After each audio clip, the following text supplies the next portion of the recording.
और चीन से सटी एलएसी पर तनावपूर्ण हालात। चीनी सेना ने एलएसी पर की फायरिंग, भारतीय सेना ने दिया करारा जवाब।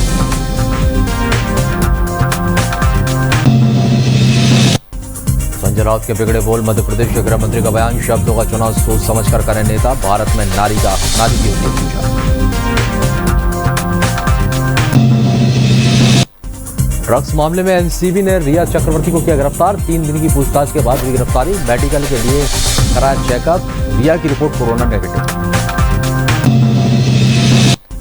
कर्ज माफी को लेकर मंत्री अरविंद भदौरिया का कांग्रेस पर निशाना, कहा केवल कागजों में हुआ कर्ज माफ।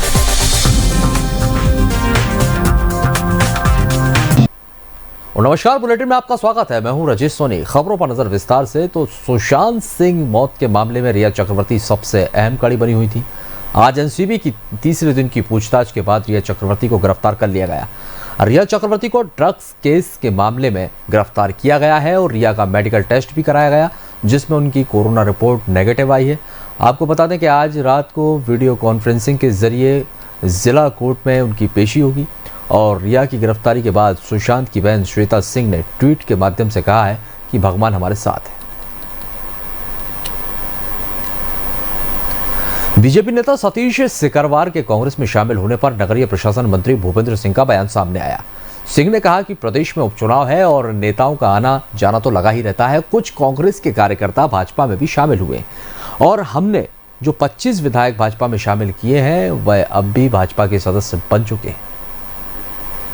आना जाना होता है।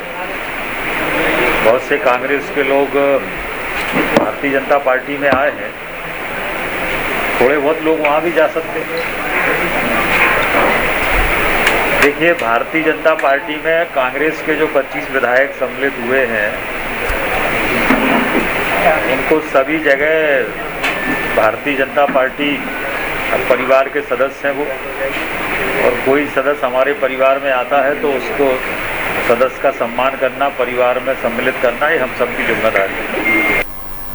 और अभिनेत्री कंगना रनावत को लेकर शिवसेना सांसद संजय राउत के बयान के बाद मध्य प्रदेश के गृह मंत्री ने इसकी निंदा की है। गृह मंत्री नरोत्तम मिश्रा ने कहा है कि भारत में तो नारी की पूजा की जाती है, जहां नारी की पूजा होती है वहां भगवान बसते हैं। हम जनता के चुने हुए नेता हैं और शब्दों का चुनाव सोच समझ कर करना चाहिए। हम सार्वजनिक जीवन में हैं, हमको मर्यादा, खासकर शाब्दिक मर्यादा का बहुत ज्यादा ध्यान रखना चाहिए। हमारे यहाँ तो भारत के अंदर नारी की पूजा होती है। कहते हैं कि यत्र नारी पूज्यन्ते रमन्ते तत्र देवता, या यूं कह दें कि नारी का सम्मान जहां है, संस्कृति का उत्थान वहां है।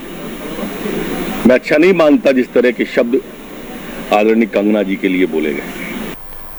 फसल मुआवजा और बीमा राशि को लेकर पूर्व मंत्री जयवर्धन सिंह और एनएसयूआई प्रदेश अध्यक्ष विपिन वानखेड़े के साथ कांग्रेस कार्यकर्ताओं ने कलेक्टर कार्यालय का घेराव किया और कलेक्टर को ज्ञापन देकर सोयाबीन की फसल को जो नष्ट हो चुकी है उसका सर्वे करवाकर उचित मुआवजा देने की मांग भी की।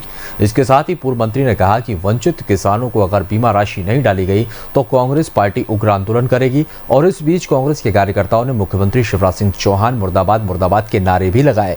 आपको बता दें कि वानखेड़े ने यह कहा है कि जब से प्रदेश में भारतीय जनता पार्टी की सरकार बनी है तब से आम नागरिक और किसान भाइयों को उन्हीं के पैसे निकालने के लिए एक दिन पहले नंबर लगाना पड़ता है। लाडवन गांव का हमारा भाई जो कि नट समाज से आता था, मान सिंह, आज उसकी कोऑपरेटिव बैंक के बाहर लाइन में खड़े खड़े मृत्यु हो गई। आज भारतीय जनता पार्टी की सरकार के 5 महीनों में ये दूसरे व्यक्ति की मृत्यु है जिसका कारण लाइन में खड़े होना है। जब से भारतीय जनता पार्टी की सरकार बनी है तब से किसानों को, आम जनता को हर काम के लिए लाइन में खड़ा होना पड़ता है। यही स्थिति 2018 के पहले जब प्रदेश में भारतीय जनता पार्टी की सरकार थी तब भी थी, हर व्यक्ति को लाइन में खड़ा होना पड़ता था। और आज जब से भारतीय जनता पार्टी की सरकार बनी है तब से फिर से यही स्थिति है। मंत्री अरविंद भदौरिया ने कमलनाथ पर जमकर हमला बोला। किसानों की कर्ज माफी को लेकर मंत्री ने कमलनाथ पर गंभीर आरोप लगाए हैं। भदौरिया ने कहा है कि कमलनाथ जी की सरकार ने 15 महीने में किसी किसान का कर्ज माफ नहीं किया। कांग्रेस ने बस कागजी कार्रवाई में किसानों का कर्जा माफ किया है, जमीनी स्तर से कोई काम नहीं किया गया। और वहीं बेरोजगारों को बेरोजगारी भत्ता न देने का भी कमलनाथ सरकार पर आरोप लगाया। नींद से जागे। वास्तव में 15 महीने की सरकार जो आपकी रही माननीय कमलनाथ होंगे तो उनने उस पर बड़ा डिस्कशन किया था। उसमें उन्होंने कई किसानों से बातचीत किया था। जब बातचीत में ध्यान आया तो बहुत से किसानों के कागजों पर कर्जे माफ़ हैं। मैं सहकारिता मंत्री हूँ। वास्तव में हमारी सब बैंक सोसाइटियों को डुबोने के काम में भी ये लोग प्रयास किए हैं। किसानों के खाते में पैसे नहीं गए हैं। आपने कहा था कि हम 10 दिन में संपूर्ण कर्जा माफ़ करेंगे। 10 दिन के 15 महीने रहे आपने नहीं किया। अभी 4-5 दिन पहले मैं देख रहा था बेरोजगारों का आंदोलन, कोई 25, 50, 60 लोग थे, भिंड में भी थे, बड़े जुतम पैजाद हो गया। मैं उनको कहना चाहता हूँ, आपके वचन पत्र में आपने घोषणा किया था, आपने बेरोजगार युवाओं के बीच में कहकर कहा था कि 4,000 रुपये तक का हर बेरोजगार को हम भत्ता देंगे। मैं पूछना चाहता हूँ माननीय कमलनाथ जी से, कांग्रेस के नेताओं से, कांग्रेस की सरकार से, 1 रुपये भी किसी मध्य प्रदेश के युवाओं के खाते में डाले हैं?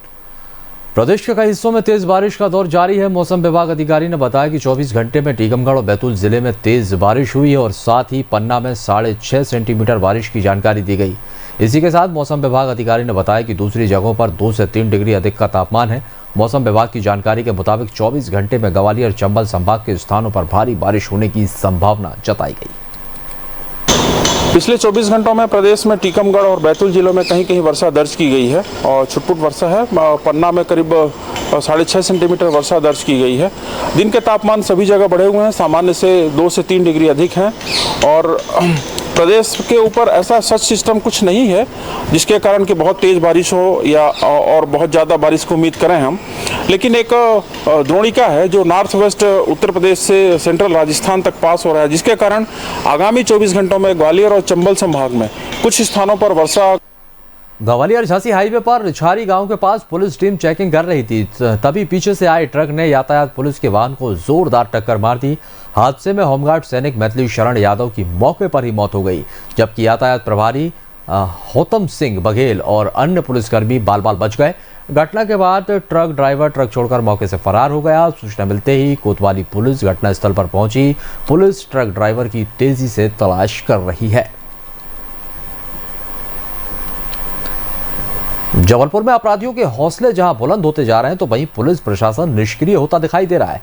जबलपुर में जब पत्रकारों की जान की सुरक्षा नहीं की है और आपराधिक प्रवृत्ति के नीतीश यादव ने पत्रकार के लिए दुश्मनी रखते हुए पहले तो पुलिस पर दबदबा बनाते हुए पुलिस प्रशासन पर दबाव बनाकर पत्रकार पर ब्लैकमेलिंग का झूठा आरोप लगाया और वहीं फर्जी केस में फंसाने की कोशिश की और 7 दिसंबर की रात नीतीश यादव के 4 गुर्गे 2 बाइक में आए और पत्थर से कार के कांच फोड़ते हुए हवाई फायरिंग कर हवा में बंदूक लहराते हुए निकल गए।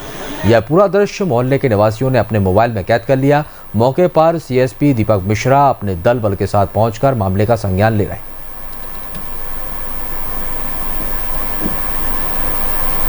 दिन पहले मैंने एक कंप्लेंट करी थी, डायल 100 पे भी की थी और उसके बाद में कोई कार्रवाई नहीं हुई है। उसके बाद में ये जो भैया है जिनकी गाड़ी टूटी हुई है तो उनके यहाँ गई थी, मैं उनको बोली थी कि आप मेरा सपोर्ट कीजिए क्योंकि यहाँ पे जो ये इनका धंधा चल रहा है, लड़कियाँ लाते हैं, कई लड़के आते हैं, जेंट्स आते हैं बहुत सारे, तो ये परमानेंट इनका काम है और ये तो इस टाइप का कोई निशान नहीं मिला है। सुबह फिर तस्दीक की जाएगी और जो भी सच्ची और वैधानिक कार्रवाई होगी।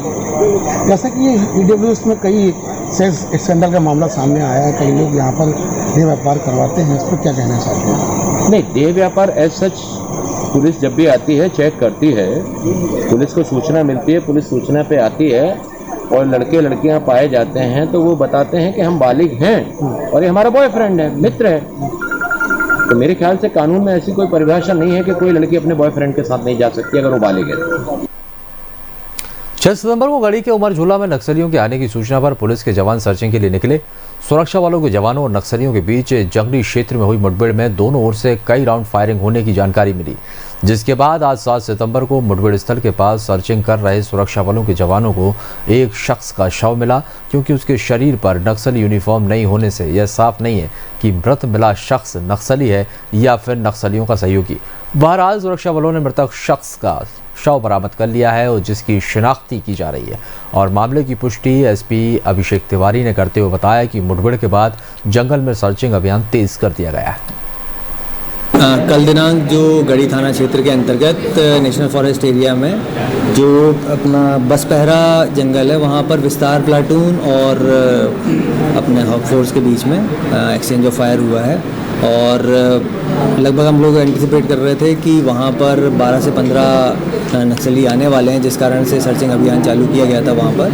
और वहाँ पर हमारे हॉक फोर्स को जब वो सर्चिंग अभियान कर रहे थे उस दौरान एक पहाड़ी पर चढ़ते समय ऊपर से फायर आया। करीब 40 से 50 राउंड नक्सलियों की तरफ से फायर हुए हैं। हॉक फोर्स ने भी अपने सुरक्षार्थ 18 से 20 राउंड फायर किए हैं और ये कार्रवाई कल देर शाम की और अंधेरा होते तक की है। और उसके बाद फिर पुनः आज सुबह जब सर्चिंग ऑपरेशन वहाँ पर अन्य 3-4 पार्टी और एक्स्ट्रा पुट करके वहाँ पर चलाया गया, तो आसपास के क्षेत्र में फिर वो सर्चिंग अभियान के द्वारा भी उस दल अलीराजपुर के बागदी में रोड की सुविधा न होने के कारण बड़ी दिक्कत का सामना करना पड़ता है। ग्रामीणों की लंबी मांग है कि टोकरा नदी पर पुल बनाए और रोड बनवाई जाए। ग्रामीणों ने बताया कि लगातार कई सरकार से मांग कर चुके हैं और लेकिन आज तक यहां पर रोड मार्गों की सुविधा नहीं मिली।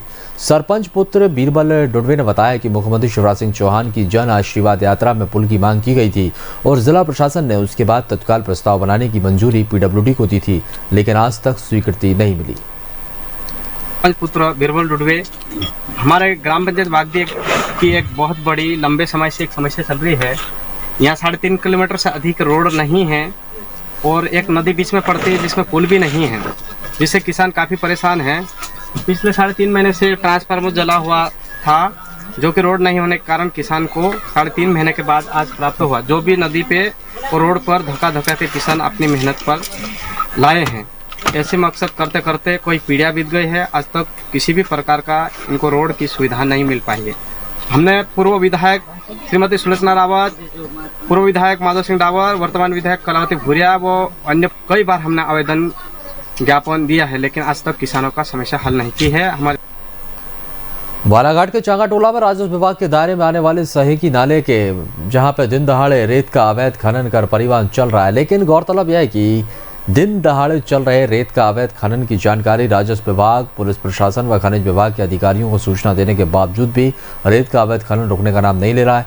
सालों से चल रहे इस रेत के अवैध खनन से सही के नाला बड़े बड़े खाई रूपी गड्ढों में तब्दील हो गया है, जिससे अनेक दुर्घटनाएं जन्म ले रही हैं। अब ग्रामीण प्रशासन से अवैध उत्खनन रोकने की गुहार लगा रहे हैं। क्या है, बैल धुलने गया था मैं, बैल धुलते क्या है, उसके बाद है तो गड्ढा हो गया, वहाँ रेत से जाती है तो धोखे से बैल से घुसे तो मैं बैल को बचाने गया तो मैं घुस पड़ा तो बैल हो गए, तो वहाँ आए तो बैल दब गए पानी को पूरा। आप बैल धोने किस नाले में गए थे? साकी नाला में। वहाँ क्या वर्षों से अवैध खनन हो रहा है? हाँ, बहुत पहले से हो रहा है। तो आप कैसे गड्ढों में घुस गए वहाँ? इधर मैं किनारे में धुल रहा था, बहुत किनारे इधर दूर में था, उसमें बैल थोड़े घूमे तो उधर गड्ढा है तो बैल घुस के बचाने गया साथ में तो बैल डूब गए, वहाँ गड्ढा है तो। वहाँ नाले में उतना ज़्यादा गड्ढा कैसे हो गया? रेत से निकालते हैं वहाँ से किनारे से। भोपाल के अयोध्या नगर चौराहे पर ठेले वालों से नगर निगम हर हफ्ते वसूली कर रहा है और 100 रुपये हर ठेले वाले से अवैध रूप से लिए जा रहे हैं। पब्लिक का यह कहना है कि हमारी दुकानें कोरोना के कारण चल नहीं रही हैं और हर 2-4 दिन में हम इनको 100 रुपये कहाँ से दे दें। हमने पहले ही साफ़ सफाई और डस्टबिन रखा हुआ है, ना ही हम लोग पन्नी बैग रखते हैं और कुछ ना कुछ बहाना लेकर 100 रुपये की रसीद काट देते हैं।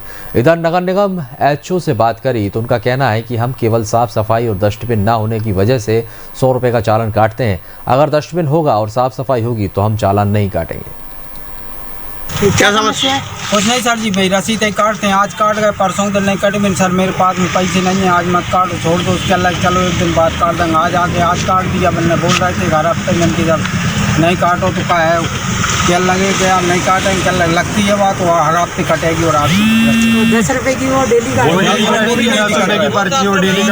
ऐसा हम दरोगाओं को सबको समझाते हैं कि सारी चीज़ सफाई में अपन को शामिल करना है, कटिंग भी करना है, कचरे को भी उठाना है, मट्टी को भी उठाना है, पत्थरों को भी उठाना है, ये हम उनको समझाते हैं। और स्पॉट फाइन के लिए भी प्रेरित करते हैं कि आप स्पॉट फाइन भी करें, क्योंकि जब तक आप स्पॉट फाइन नहीं करेंगे, लेकिन स्पॉट फाइन सिर्फ मामूली से उनको उनकी पता चलना चाहिए कि मैंने गलती की है। सज़ा पैसा इकट्ठा नहीं करना हमारा महत्व है, मतलब है कि उसको पता चलना चाहिए कि मैंने गलती की, इसलिए मेरा 100 रुपये का नुकसान हुआ, तो कल से वो पॉलीथीन यूज़ नहीं करेगा, गंदगी नहीं करेगा।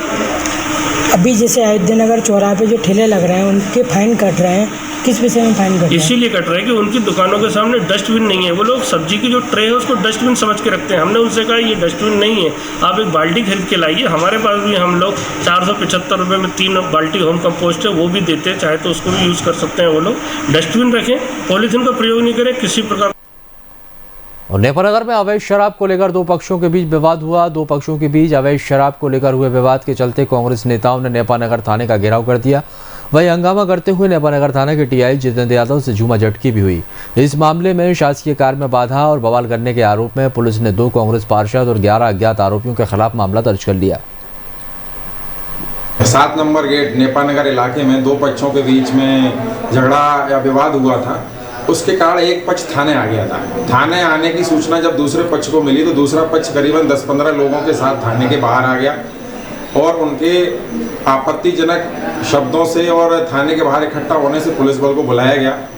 तो दोनों चूँकि थाने के अंदर आने का प्रयास कर रहे थे, जिनको बताया गया कि आप बाहर जाइए। इस दौरान पुलिस से झूमा झटकी धक्का मुक्की हुई। उन दोनों पक्षों को जब बाहर कर दिया तो दोनों पक्षों ने जनप्रतिनिधियों ने आके उनमें आपस में समझौता करा दिया और दोनों पक्ष अपना आपसी समझौता करके यहाँ लिख कर गए। लेकिन पुलिस के साथ जो थाने पर जो धक्का मुक्की और उनके द्वारा जो आपराधिक कार्य किया गया उसके संबंध में थाने पर FIR 353 में दर्ज की गई। उज्जैन में लूट और हत्या के 2 आरोपियों को महिदपुर पुलिस ने गिरफ्तार कर लिया। इन दोनों आरोपियों पर इनाम घोषित था और इस संबंध में एडिशनल एसपी ने बताया कि आरोपी कई दिनों से फरार चल रहे थे। पुलिस ने नामी बदमाश गंपू और मुमताज और मेहंदीपुर से गिरफ्तार कर लिया और साथ ही रासुका की कार्रवाई करते हुए आरोपियों को जबलपुर जेल भेज दिया। उज्जैन पुलिस के द्वारा जो फरार अपराधियों के विरुद्ध अभियान चलाया जा रहा है उसमें 2 फरार आरोपियों को गिरफ्तार करने में सफलता मिली है, जिसमें एक गंपूर जो मुमताज, ये थाना महिदपुर का एक कुख्यात बदमाश है जिसके ऊपर कई गंभीर अपराध थे और लगभग 1 वर्ष से फरार था, जिसके विरुद्ध NSA की कार्रवाई की गई तथा एक कन्विक्शन वारंट जो इसमें इसको लूट में सजा भी मिली थी उसको भी तामील कराया गया है। और दूसरा आरोपी जो हत्या के अपराध में गिरफ्तार था, इमरान उर्फ बबलू, जिसके ऊपर 5000 का इनाम था, उसको भी महिदपुर पुलिस को गिरफ्तार करने में सफलता मिली है। रविवार को पिकनिक मनाने गए युवक की मंगलवार सुबह नदी किनारे मिली लाश के देखकर कोहराम मच गया। सोहन नाम का 22 साल का युवक रविवार को अपने साथियों के साथ पिकनिक मनाने के लिए गया था। शाम तक घर नहीं लौटने पर परिजनों ने उसकी गुमशुदगी की रिपोर्ट बड़वाड़ा थाने में दर्ज कराई और नदी में डूबने की शंका पर चोरल नदी में पुलिस द्वारा सर्चिंग भी की गई, लेकिन सफलता नहीं मिली और सुबह चरवाहे ने पिकनिक स्पॉट से 1 किलोमीटर दूरी पर लाश नदी किनारे देखी और बलवाड़ा पुलिस ने मौके पर पहुंचकर पंचनामा बनाकर युवक को मृत कायम कर शव को पोस्टमार्टम के लिए भेज दिया। हाँ सर, ये चिड़ियापड़ा 4-5 लोग पार्टी मनाने गए थे, झिगड़ी गांव के थे। तो ये 6 तारीख से लापता था। ये लड़का दारू वारू पी के कहीं हो गया था, मिला नहीं था। फिर काफ़ी ढूंढा इसको 3 दिन से, तो आज इसकी नदी में लाश मिली बहुत दूर आगे। 6 तारीख की घटना है ये। 6 लोगों किनके साथ गए थे? ये 4 लड़के थे और मरने वाला ये गौतम करोले, पिता सोहन करोले, जाति बलाई, उम्र 21 साल, शिवाजी झिगड़ी गए हैं। धार पुलिस को बड़ी सफलता हाथ लगी है। लूट चोरी की वारदातों में शामिल बदमाश को पुलिस टीम ने गिरफ्तार कर लिया। आपको बता दें कि आरोपी पर इनाम भी घोषित था।